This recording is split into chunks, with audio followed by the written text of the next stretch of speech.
to utilize the MI concepts so that you can talk to your students in an engaging way and help them kind of practice or practice yourself to just learn MI and how to talk to your students in a way that is more meaningful, and just to build some more skills on top of that. So quick overview, let's just a quick review of motivational interviewing. It is to help a student move from contemplation to change on their own using motivation that is meaningful for them. So we talked about it before, where the stages of change model, a lot of students kind of start in this pre-contemplation, contemplation phase. So by you using motivational interviewing, you're helping them move through these stages of change, but you're doing it in a way that's more like guidance and support, and less of like a knowledge base. You're just there to help them in a way that best fits them in their lifestyle. And it's also a way of communicating in a type of conversation that helps students get to this goal by allowing them to be free and open with their discussion, and help them kind of mark differences between what they're doing now and then what they want to accomplish in their short and long-term goals. And we need the reflections and the summaries piece to really build upon that motivational interviewing. So real quick, let's do a quick conversation starter. Since, you know, we're a small group, we can do this, you know, on our own here. How can you tell when someone is really listening to you? You know, if you're telling a story, you're really excited about it. How do you know that that peer, that individual is actually paying attention and listening to what you're saying? Any thoughts?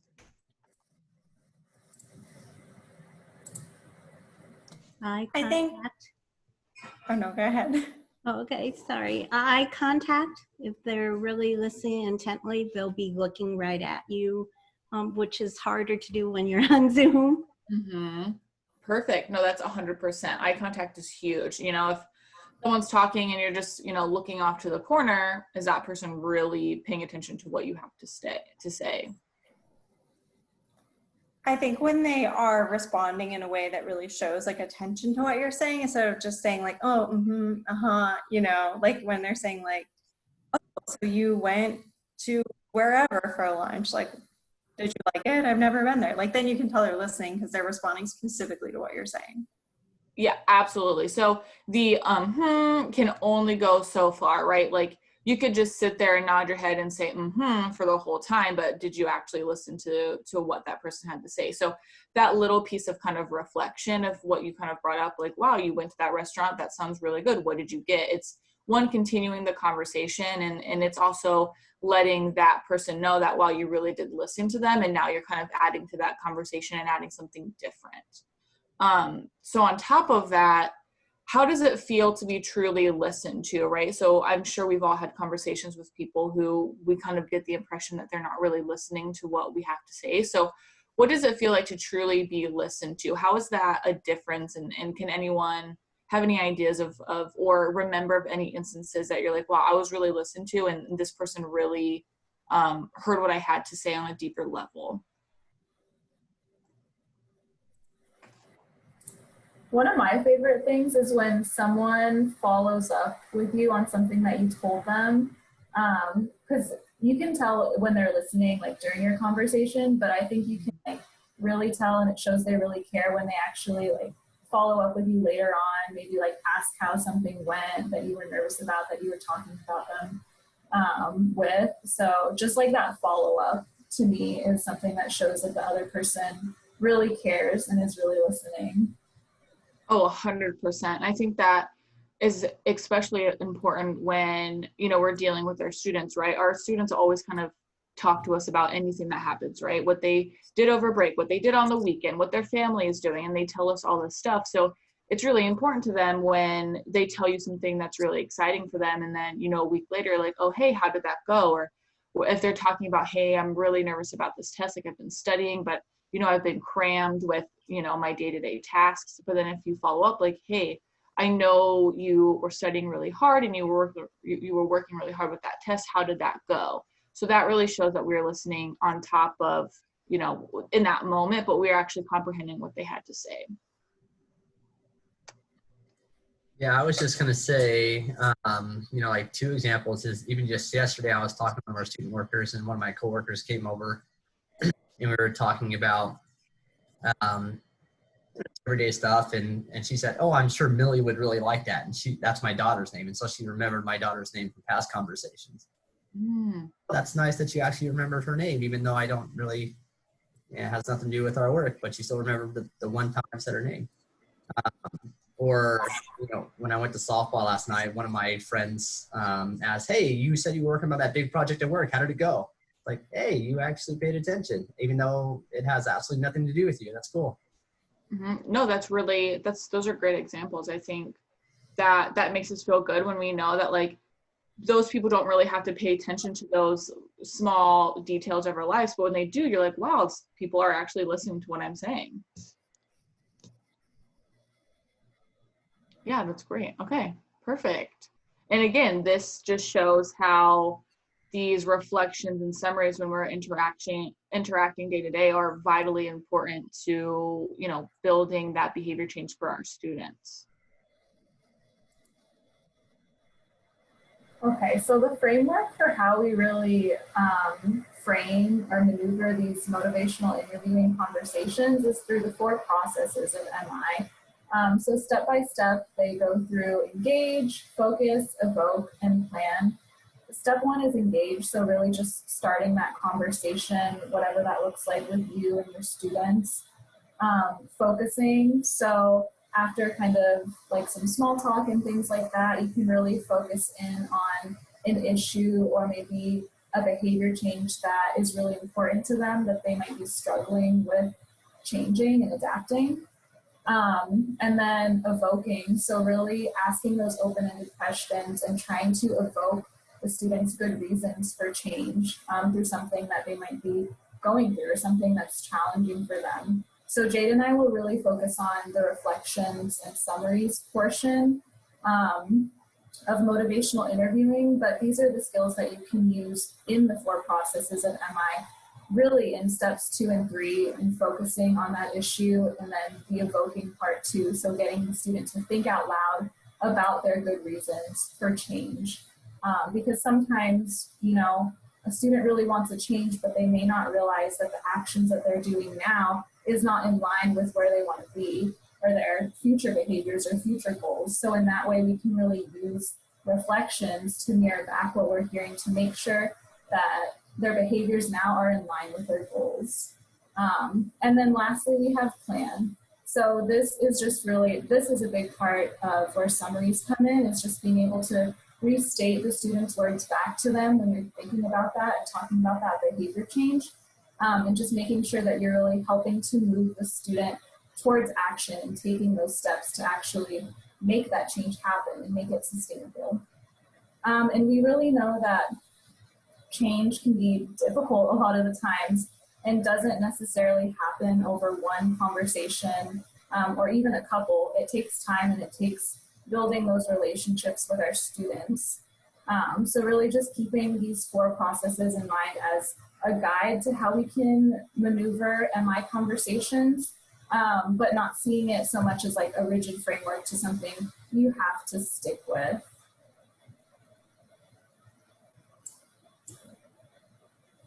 All right, perfect. So kind of the meat of it all. So when we think about motivational interviewing, we of course want to remember our ORs. So those open-ended questions, affirmations, reflections, and summaries. So for this time right now, we're going to focus a little bit heavier on the reflections and summary piece of the ORs.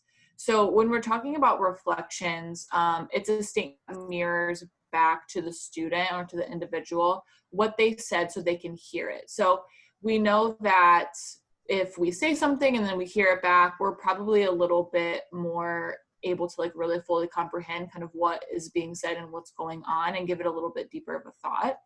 So when we think about reflections, we don't want to just say exactly what the student said back to us. It's kind of in a different way, in a different form, using our own words.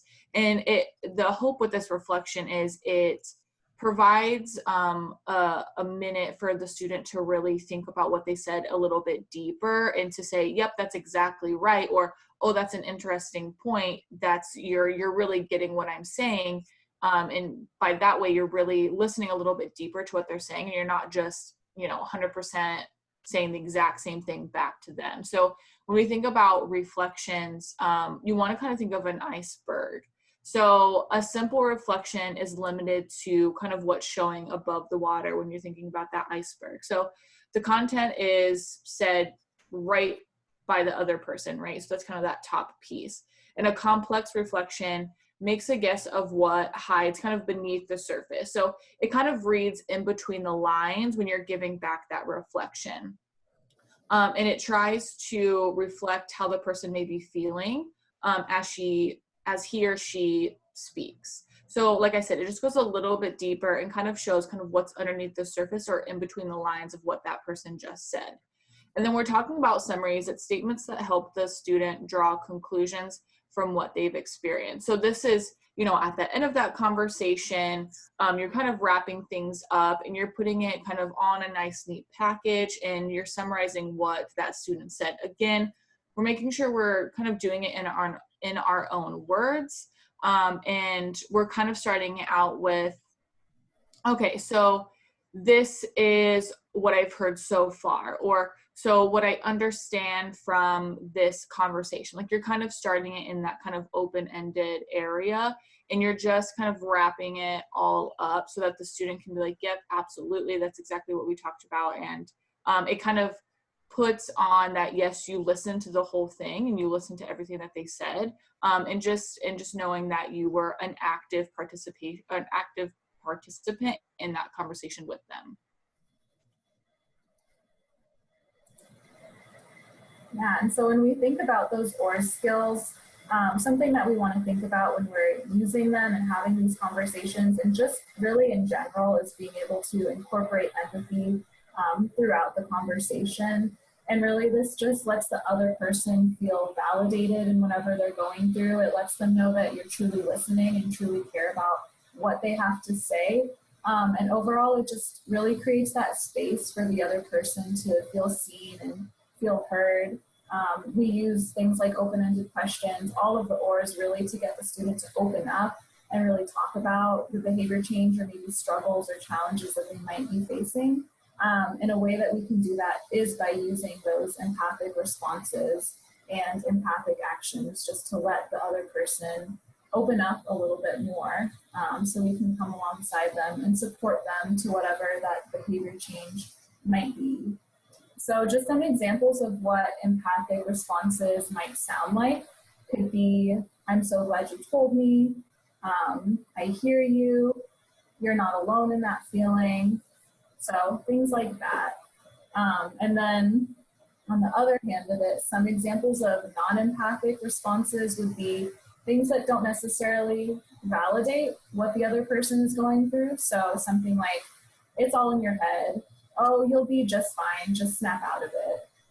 So things like that might cause the other person or the student to shut down and not necessarily open up and talk about maybe some of the barriers that they're facing and ways that they can overcome that. It might just cause them to become defensive and shut down, which is kind of the opposite of what we want. And I know I've been guilty of using non-empathic responses before, for sure. But really just keeping this in the back of your mind, especially as we're forming reflections and making sure that we're on the same page with what the other person or what the student is saying. We can use empathy in those responses and build them into our reflections. When we're thinking about how to build a reflection when we're communicating with our students, like I said before, it's about what the other person said. So you kind of want to paraphrase what you heard the person said in your own words. And the most important piece is definitely reflecting without judgment. So that's definitely the tone and the words that you kind of give back to them in your own kind of reflection of what they said. The without judgment piece is a huge piece because, again, we want to continue that empathetic response, and we want to make sure that the students feel really comfortable and open with us while trying to make this behavior change, because that's really the only way they're going to continue to work with us and continue to build off with that behavior change that they're trying to work on. So with reflection, again, we want to mirror it back to what the person is saying and letting them know that you've heard them. So again, we want to sometimes give it like this because sometimes we need to hear, and our students need to hear it from a different perspective for it to really click and really sink in. So when you repeat back and you're hearing different words, it really kind of puts it in a different perspective for them, and they kind of it kind of goes to heart a little bit more. You can even use a metaphor. You can use some emotion. So for example, you're upset because, or you are desiring that. You can use both sides. And these reflections are important because they really encourage the other person to talk and continue on with the conversation, and continue to dive a little bit deeper. And with a deeper dive into kind of what's going on, you're really able to kind of pull out that internal motivation that's needed to continue to make those behavior changes that they're wanting to work on. And then when you're talking, the conversation is flowing, when you want to reflect back, here are some good ideas that you can use instead of saying, so what I hear is, or what I'm hearing is.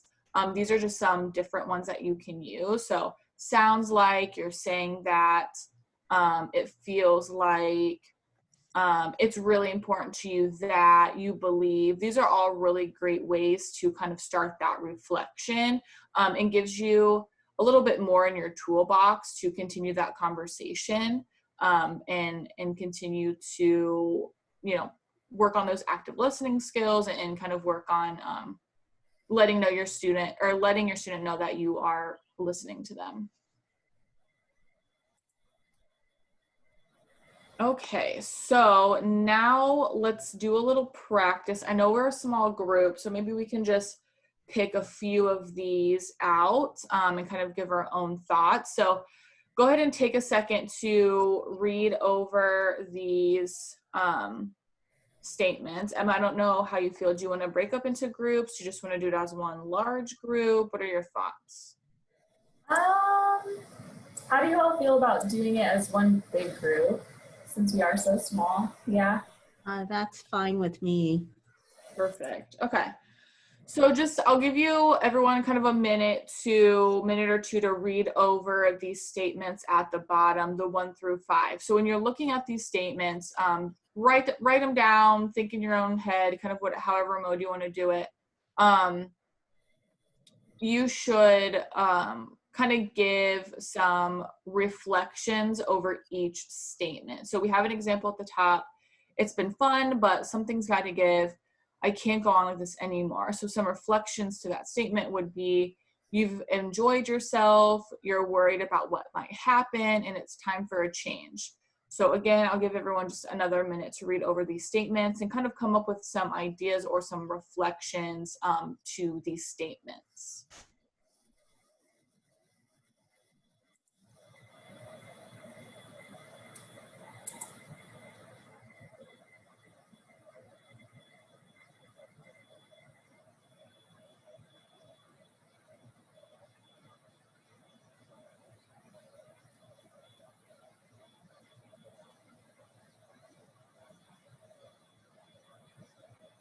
Alrighty, does anybody have any thoughts? They don't have to be in order. If one was really calling to you and you want to discuss that one, anybody have any thoughts over any of these statements we have here?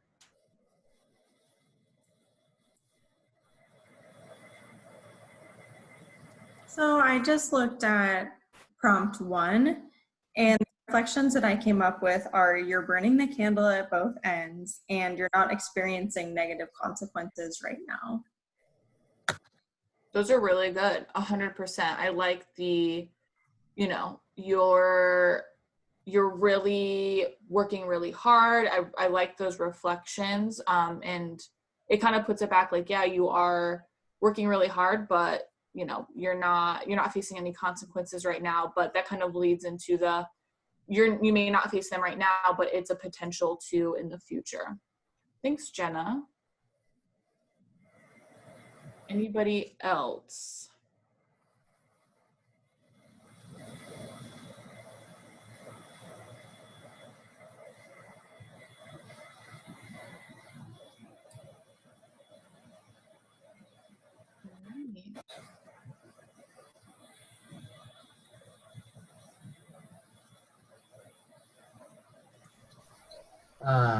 I guess I just picked one of the fourth prompt there about, I know I could do some things differently.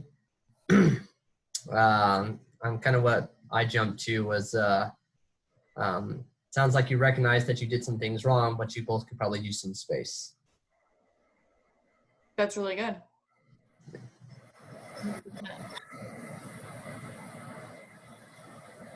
Perfect. All right. So we're getting the hang of the reflections.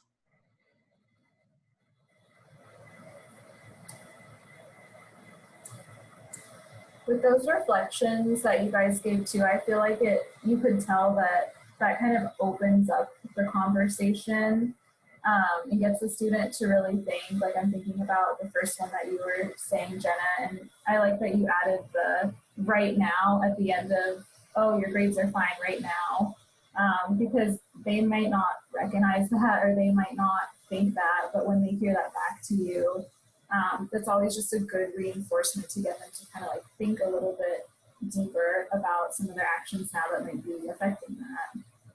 So yeah, and even with the second one too, I feel like that just opens it up and creates that empathic space to help the student really like talk through some of these things they might be going through.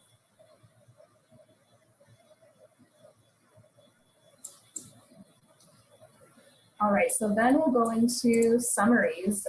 So summaries are essentially like grand reflections, and you can really use them to transition conversation, either to start it. So maybe you're picking up where you left off from your last conversation with a student and you want to give an overview of everything that you've talked about so far. And then you can use them also to end a conversation too, and just make sure that you and the student are really on the same page with what you talked about in that conversation.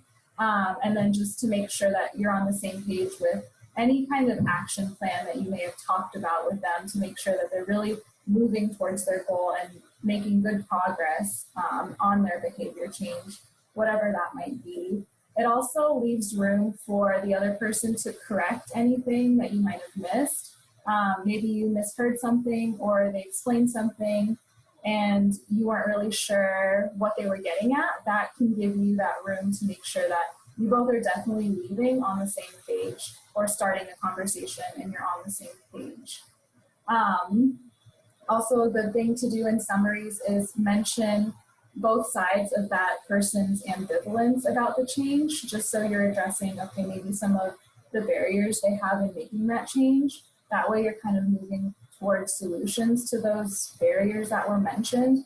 And then also focusing on their good reasons for change too, and making sure that they're always keeping those in mind as a way to help them move forward in their change journey.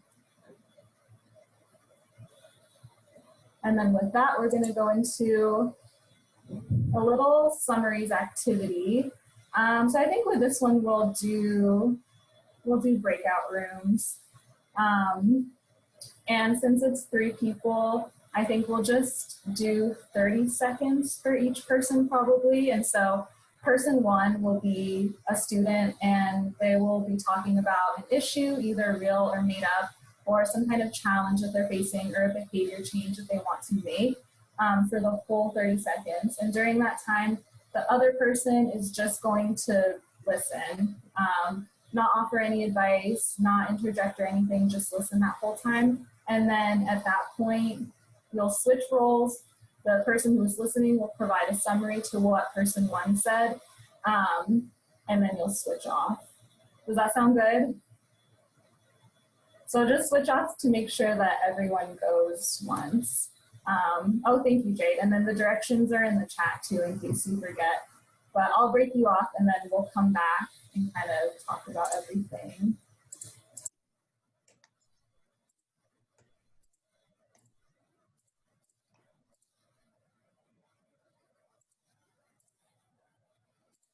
Okay, there we go.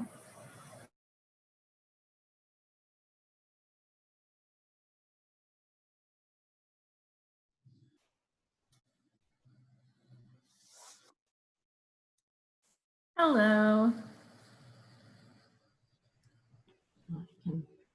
So it sounds like we're going to do this a little bit shorter, but does anyone want to be the student? I'll be the student. Great. I'll try to go with something that's topical, I guess.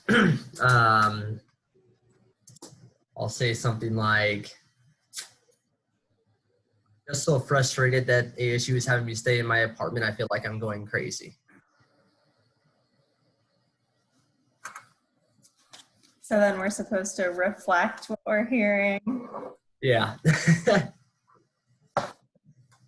So I feel like you did a really good job of describing your emotion, because my first thing that my mind goes to is it sounds like you're frustrated, but you also already said that. Any thoughts, Wandra? It sounds like you're just having a really difficult time with what's happening in the world right now, and that we might, That was really good. I feel like I don't know. I can relate. I can really relate. 100%. Yeah. Well, good. I guess we still have time if we wanted to do another one, if someone else wanted to be a student. Let's see.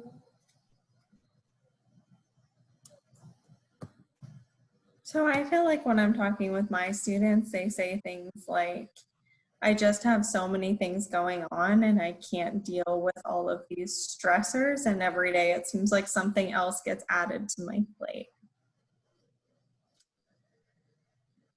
That's a good one. My coworkers sound like that too.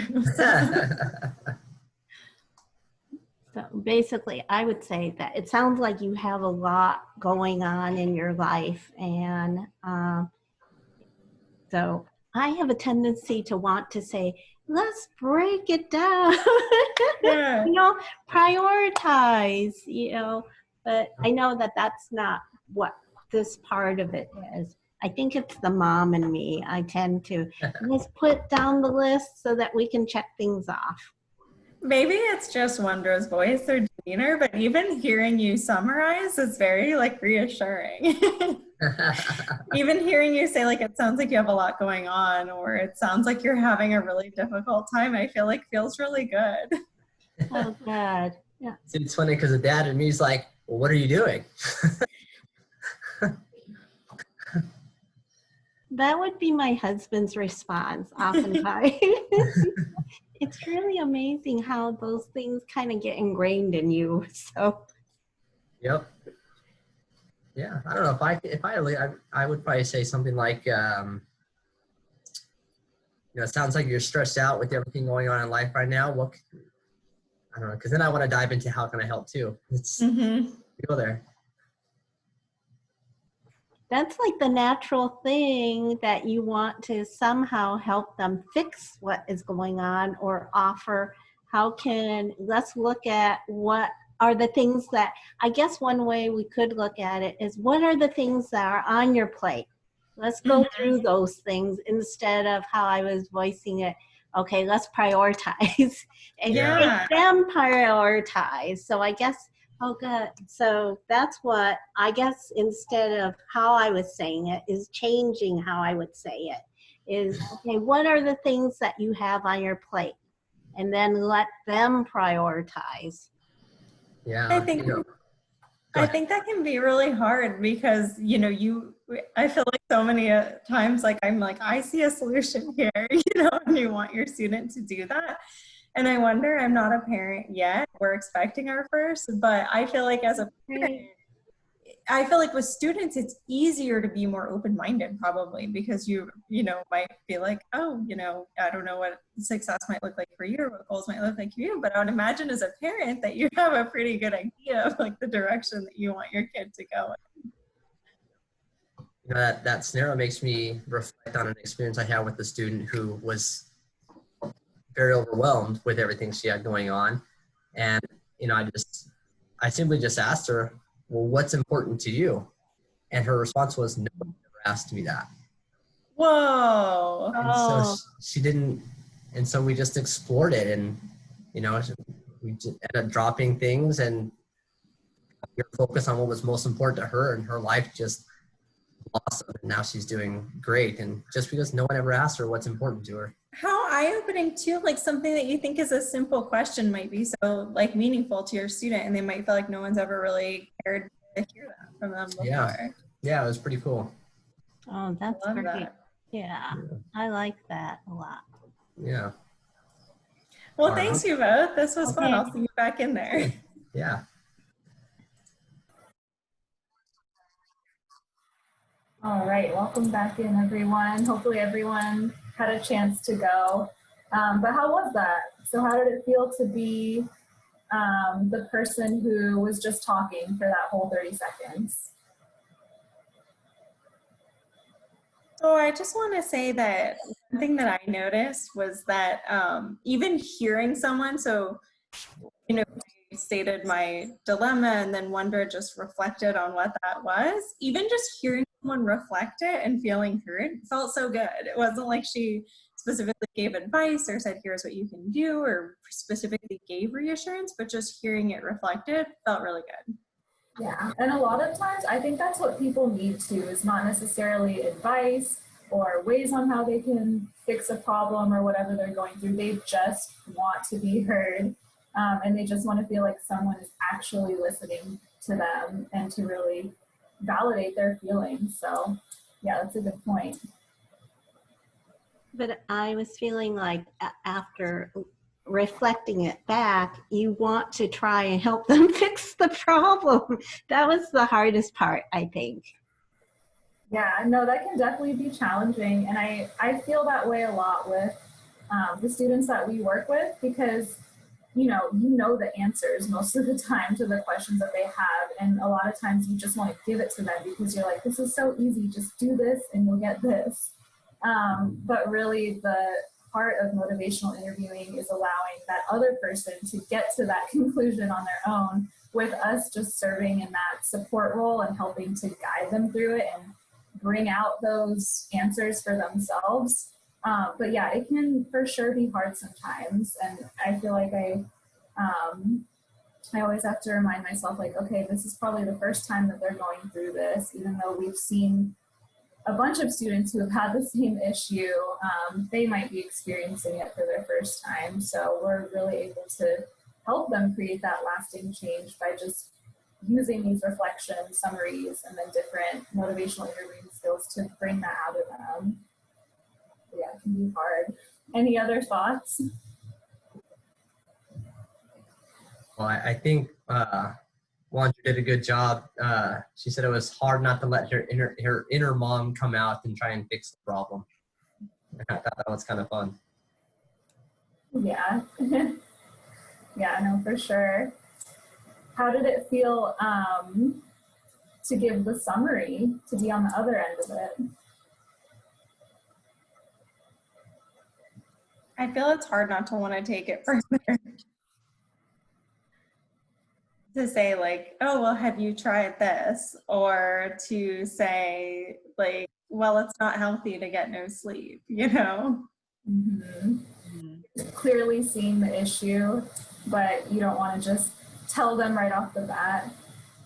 Yeah. And a lot of the times in MI, it's not about giving advice, but we can always offer suggestions by saying things like, you know, I had a student in the past who tried this and it really worked for them. Would you be interested in talking about that and maybe exploring what that looks like for you? And that can kind of be a way to ease that into the conversation.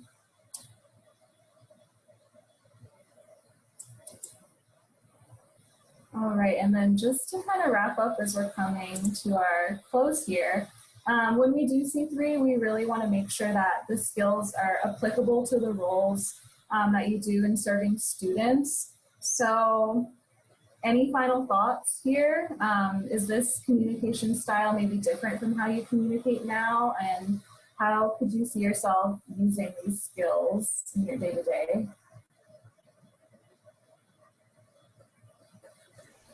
Yeah, so this kind of makes me think of this popular video called "It's Not About the Nail,"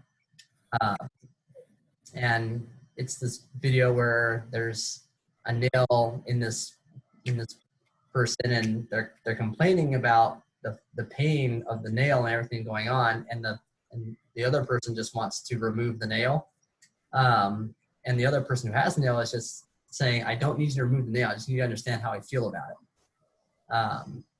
And so it kind of makes me evaluate that whenever someone talks about an issue or problem, it's not about us solving it, it's about us understanding it. Yeah, that video sounds so familiar too. Jenna, I feel like you actually showed me that one, possibly.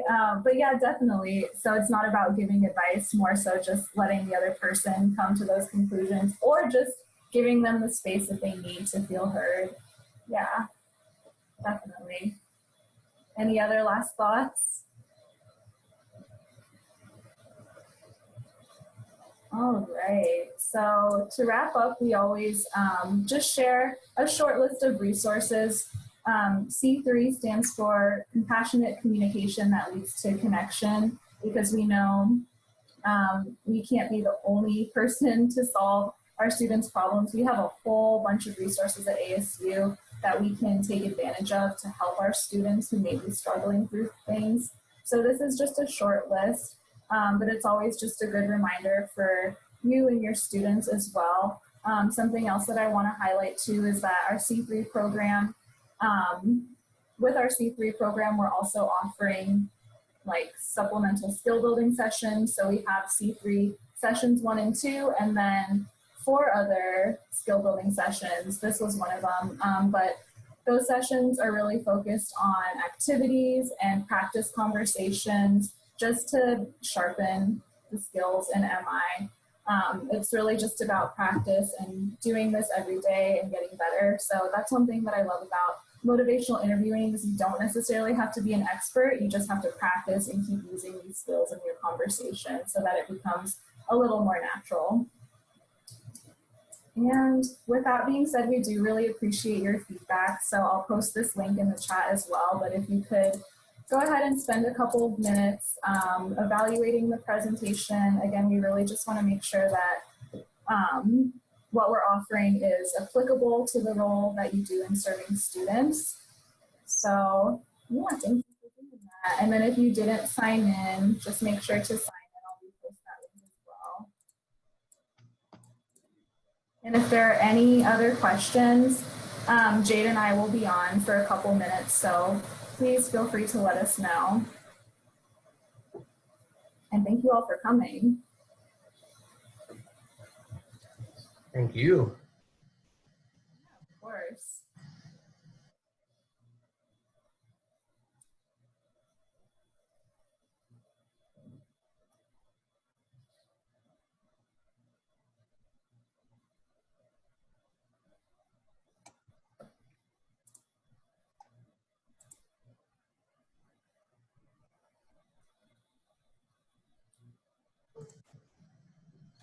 Well, that was great. I love that. Thank you. Yeah, thanks for having us. Yeah.